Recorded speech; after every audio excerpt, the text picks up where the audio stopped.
How to back up WhatsApp business messages. Hi everyone, welcome to the channel. This is Rose, and without further ado, let's dive right into the video.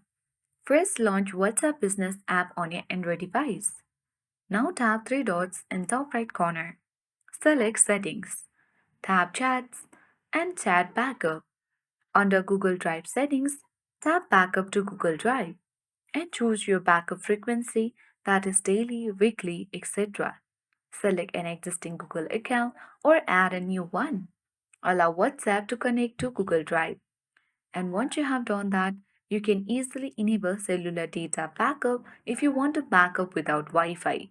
You can include videos in the backup if desired. These are the optional settings. And then you can even tap end-to-end encrypted backup and turn it on. And once you have done that, you will successfully back up WhatsApp business messages. That's it. I hope this guide was helpful. If it was, then do like, share, comment, and don't forget to subscribe. Thank you for watching and see you in the next video.